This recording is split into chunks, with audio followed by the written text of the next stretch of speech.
Hello everyone, welcome to Neomentas exam 360. ముందుగా TGPSC group 1కి సంబంధించినటువంటి మార్క్స్ ఒక 2 రోజుల క్రితం విడుదలయ్యాయి. సో ఆశాజనకంగా ఉన్నటువంటి అభ్యర్థులు కొంచెం ఆనందంలో ఉన్నారు. కోర్స్ కొన్ని అనుకోనటువంటి పరిస్థితుల వల్ల గ్రూప్ 1లో చాలా కాంట్రవర్సీస్ మధ్య ఎగ్జామినేషన్ అనేటటువంటి జరిగింది. సో అసలు రిజల్ట్ ఇస్తారా ఎవరా అనేటటువంటి పరిస్థితి నుంచి ఫైనల్గా రిజల్ట్కి ఒక అడుగు దూరంలో టీజీపీఎస్సీ ప్రతిష్టాత్మకమైనటువంటి 563 పోస్టుల నోటిఫికేషన్ నిలిచింది. అయితే దీనికి సంబంధించి కనుక మనం ఒకసారి చూస్తే ఈ టీజీపీఎస్సీ గ్రూప్ 1 రిజల్ట్లో అఫ్కోర్స్ మనకి ఎప్పుడు ఎగ్జామినేషన్స్ అంటే ఇలాగే ఉంటాయి. ఎగ్జామ్ రాసేంత వరకు ఒకటి ఉంటుంది, ఎగ్జామ్ రిజల్ట్ వచ్చిన తర్వాత ఒక ప్రాబ్లం ఉంటుంది, సో మళ్ళీ పోస్టింగ్ వచ్చిన తర్వాత ఇంకొక ఇష్యూ ఉంటుంది. So life is all about upcoming issues అంతే. సో దీనికి సంబంధించి ఈ గ్రూప్ 1 రిజల్ట్లో ఎంత కట్ ఆఫ్ ఉండొచ్చు, ఇది పెద్ద సమస్యగా మారింది ఇప్పుడు. ఎందుకంటే ఫస్ట్ 2 డేస్లో కొంత కట్ ఆఫ్ ఉంటుందని చాలామంది ఊహించారు. సో నేను అందుకే కొంత దీని మీద స్టడీ చేసిన తర్వాత వీడియో చేద్దామనే ఉద్దేశంతోనే నేను వీడియో చేయలేదు. అయితే మన దగ్గర ఒక పోల్ నిర్వహించాం. అఫ్కోర్స్ పోల్ పెట్టిన వాళ్ళందరూ కరెక్ట్గా పెడతారు అని నేను అనను. దాని కిందే ఒక కమెంట్ కూడా ఉంది, నేను ఎగ్జామ్ రాయలేదు కానీ సరదాగా పెట్టాను ఆన్సర్ అని.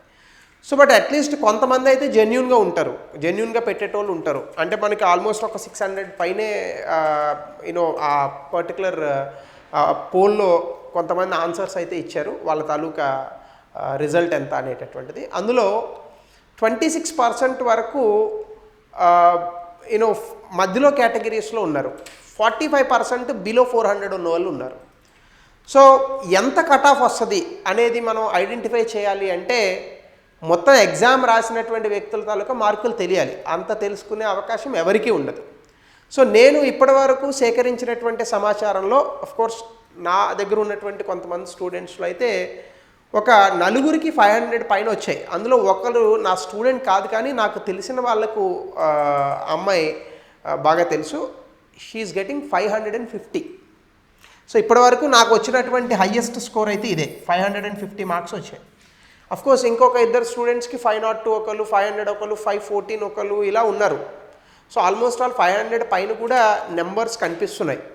సో అయితే బయట ఉన్నటువంటి వాతావరణంలో ఎంత కట్ ఆఫ్ ఉండొచ్చు అనేటటువంటి ఉత్కంఠ అయితే ఉంది. సో ఇందులో ఎవరికి వాళ్ళు చెప్పేటటువంటి కట్ ఆఫ్ది వాళ్ళ ఎక్స్పెక్టేషన్స్ మాత్రమే. ఇప్పుడు నేను చెప్పబోయేటటువంటి కట్ ఆఫ్ కూడా ఎక్స్పెక్టేషన్స్ మాత్రమే, ఇది నిజం అవుతుంది అని ఎక్కడ రూల్ ఏం లేదు. సో అలాగే మనకి టీజీపీఎస్సీ గ్రూప్ 1కి సంబంధించి జోనల్ కట్ ఆఫ్స్ ఉన్నాయి, మల్టీ జోన్ 1, మల్టీ జోన్ 2, మళ్ళీ అందులో OC, EWS, BC, BCA, BCD, SC, ST, ఇలా మళ్ళీ ఓటీటీ, అదర్ స్టేట్స్ పర్సన్స్ ఉంటారు కదా, so other than Telangana. So ఇలాంటి వాళ్ళు కూడా ఉంటారు. సో కాబట్టి ఎగ్జాక్ట్గా కట్ ఆఫ్ చెప్పడం అనేటటువంటిది చాలా కష్టతరమైన విషయమే కాదు, ఇది ఇంపాసిబుల్ కూడా.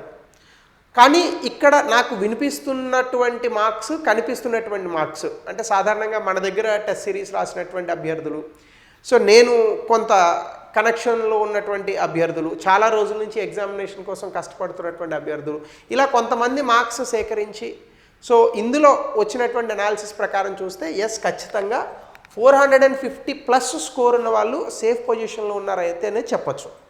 అయితే 440 వచ్చిన వాళ్ళకి రాదా సార్ అని కూడా పెడతారు కమెంట్స్, ఇప్పుడు వస్తుంది అలా. నేను అదే అంటున్నాను, 10 మార్క్స్ ప్లస్ అవ్వచ్చు, మైనస్ కూడా అవ్వచ్చు. కానీ ఇప్పటి వరకు ఉన్నటువంటి సమాచారం మనం ఎన్ని అనుకున్నా మనకి నెంబర్ ఆఫ్ పోస్టులు వచ్చేది 563 రాసేవాళ్ళు 25,000 మంది ఉండొచ్చు, నేను కాదని అనట్లేదు. మొత్తంగా ఎగ్జామ్ 25,000 మంది రాశారు, కానీ ర్యాంక్ వచ్చేది అయితే 563 మందికే కదా. సో కొంతమందికి ఇప్పుడు నేను చెప్పినటువంటి ఇందులో 449 వస్తే రాదు సార్ అని కూడా మెసేజ్ అడగచ్చు మీరు కమెంట్లో. నేను అదే చెప్తున్నాను, 450+ స్కోర్ సేఫ్ అనేటటువంటి అనేది ఏంటంటే మాకు వచ్చిన సర్కిల్లో ఉన్న అనాలిసిస్ ప్రకారం. It might be wrong, it might be right also. So 430కి రాదా సార్ అంటే ఇట్ డిపెండ్స్, అది మనం ఒకసారి ఇంకా బెటర్గా అనలైజ్ చేస్తే స్కోర్సు కనీసంలో కనీసం 25,000 మంది రాశారు కాబట్టి ఒక 2,500 మంది మార్క్స్ ఒరిజినల్గా మనం శాంపిల్స్ కనుక చేయగలిగితే సో డెఫినెట్గా అప్పుడు మనం కట్ ఆఫ్ ఎక్స్పెక్ట్ చేసే అవకాశం ఉంటుంది. బట్ ఇప్పటి వరకు నేను కొంత సేకరించినటువంటి డేటా, ఇంకా మిగతా వాళ్ళని కూడా అడిగినటువంటి డేటా ప్రకారం కనుక చూస్తే నా వరకు అనిపించేది 440, 450 స్కోర్ అనేటటువంటిది సేఫ్ స్కోర్గా ఉండొచ్చు. 430కి రాదా సార్ అంటే నేను అది చెప్తున్నాను, కట్ ఆఫ్ అనేటటువంటి దాంట్లో చివరికి వచ్చిన తర్వాత ఆ ఎక్స్పెక్టేషన్స్ కూడా ఉంటాయి. 430 కూడా వచ్చే అవకాశం ఉంది. 430 కిందకైతే వెళ్ళే అవకాశం లేదు. సో కాబట్టి నేను సేఫ్ స్కోర్ అనేటటువంటి చెప్పేది 450 ప్లస్ సేఫ్ స్కోర్. కానీ ఆశ పెట్టుకునే వాళ్ళు మాత్రం 430 to 450 మధ్య ఉన్న వాళ్ళు ఆశ పెట్టుకోవడానికి అవకాశాలు ఉన్నాయి. సో ఎనీవే, కష్టపడి చదివిన వాళ్ళకి కొంతమంది రాలేదు, అలాగే కష్టపడి చదివిన వాళ్ళకి చాలామందికి వచ్చాయి. రేపొద్దున వీళ్ళకి ఏ క్యాడర్ వస్తుంది, ఏ ర్యాంక్ వస్తుంది, ఫైనల్గా రిజల్ట్ ఎప్పుడు ఇస్తాడు అనేటటువంటిది వేచి చూడాలి. అయితే నేను చెప్పే ఒక చిన్న సజెషన్ ఏంటంటే 420, 430, 410 మార్కులు వచ్చిన వాళ్ళు కూడా రీకౌంటింగ్ పెట్టుకోండి దయచేసి. రీకౌంటింగ్ పెట్టండి. ఏమో మన అదృష్టం బాగుండి ఒక 10 మార్కులు పెరిగాయి అనుకోండి, మంచిదే కదా, ఒకవేళ వాడు క్యాలిక్యులేట్ చేయడం మర్చిపోతే. సో కాబట్టి మీరు రీకౌంటింగ్ అనేటటువంటి ఆప్షన్ ఉంది, రీవాల్యుయేషన్ లేదు, కానీ రీకౌంటింగ్ అనే ఆప్షన్ ఉంది. కాబట్టి రీకౌంటింగ్ పెట్టుకోండి. ఒకవేళ వస్తే అది మనకి అడ్వాంటేజ్ అవుతుంది. 1 మార్క్ వచ్చినా కూడా అది అడ్వాంటేజే. సో కాబట్టి గ్రూప్ 1 ఔత్సాహికులు ఒకవేళ మంచి స్కోర్ వస్తున్న వాళ్ళు ఆనందదాయకం. మంచి స్కోర్ రాని వాళ్ళు ఏం తొందరపడద్దు. మరొక నోటిఫికేషన్ లైన్లోనే ఉందని చెప్తున్నారు. అది కూడా ఒక 400 పోస్టుల నుంచి 240 పోస్టుల మధ్యలో ఉంటుందని చెప్తున్నారు. సో కాబట్టి ఏం నిరుత్సాహపడద్దు. ఎగ్జామినేషన్గా తీసుకోండి తప్ప దాన్ని ఎక్కువగా హృదయానికి తీసుకుని ఇదే జీవితం అని మాత్రం అనుకోమాకండి. సో జీవితంలో ఎగ్జామ్ రాసిన వాళ్ళు పైకి వచ్చారు, ఎగ్జామ్ రాయని వాళ్ళు పైన ఉంటారు, ఎగ్జామ్ రాసి ఇబ్బంది పడే వాళ్ళు ఉంటారు. ఎవరిదాకా ఎందుకు నాకు చెప్పడం చాలా బాధగా ఉంది, కానీ చెప్తున్నాను. సో నా దగ్గరే ఒక స్టూడెంట్ వచ్చారు, నేను పేరు చెప్పదలుచుకోలేదు. ఆయన గ్రూప్ 1, గ్రూప్ 2 2 రాశారు. రిజల్ట్ వచ్చే ముందు చనిపోయాడు ఆయన. ఏం చెప్పమంటారు దీనికి? సో నేను ఇంకా ఆ పేరు కూడా రివీల్ చేయాలని అనుకోవట్లేదు, ఎందుకంటే మళ్ళీ ఆ కుటుంబ సభ్యులు నేను బాధ పెట్టడం నాకు ఇష్టం లేదు. సో కాబట్టి ఇట్లాంటి సందర్భాలు ఉంటాయి. సో లైఫ్గా చూడండి. లైఫ్ని కొంచెం బ్రాడర్ వేలో చూడండి. సో రాని వాళ్ళు నిరుత్సాహపడకండి, ఇంకా ధైర్యంతో ముందుకెళ్దాం, మళ్ళీ రాద్దాం ఎగ్జామ్. వచ్చిన వాళ్ళు మాత్రం for all of them all the best for your upcoming career. So thank you, have a nice day.